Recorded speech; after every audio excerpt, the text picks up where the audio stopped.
নদিয়ার চাপড়া ব্লকে তৃণমূল কংগ্রেসের সংখ্যালঘু সেলের পক্ষ থেকে উত্তরপ্রদেশের হাথরাসের ঘটনায় ও কৃষি আইন প্রত্যাহারের দাবিতে এদিন চাপড়া ইনসাফ ক্লাব ময়দান থেকে বিডিও অফিস পর্যন্ত পায়ে হেঁটে একটি ধিক্কার মিছিল করে তৃণমূল।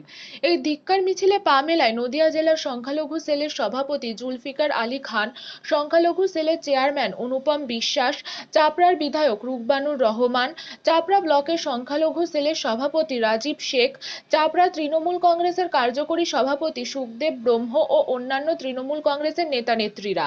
এই মিছিলে পা মেলাতে দেখা গেল চাপড়া ব্লকের অসংখ্য তৃণমূলের সমর্থক ও কর্মীদের। এরপরে বিডিও অফিসের সামনে অবস্থান বিক্ষোভ করে তারা। প্রতিবাদ সভার সঞ্চালক তমিরুদ্দিন সাহেব এই সভায় উপস্থিত আছেন। চাপড়া বিধানসভার বিধায়ক, আমার অত্যন্ত কাছের মানুষ শ্রদ্ধেয় রুকবানুর রহমান সাহেব, এখানে সুখদেব ওয়ার্কিং প্রেসিডেন্ট চাপড়া ব্লক তৃণমূল কংগ্রেস ভাই অনুপম বক্তব্য রেখেছে এবং সর্বোপরি যার আহ্বানে আজকের এই মিটিং রাজীব শেখ, আমার স্নেহাস্পদ ভাইপো, চাপড়া ব্লক তৃণমূল কংগ্রেস সংখ্যালঘু সেলের সভাপতি, তারই আহ্বানে আজকের এই মিটিং এবং সেই সাথে সাথে পঞ্চায়েত। নদিয়া থেকে শুভজিৎ বিশ্বাসের রিপোর্ট, নিউজ বাংলা 24x7, সবার সাথে সবার পাশে।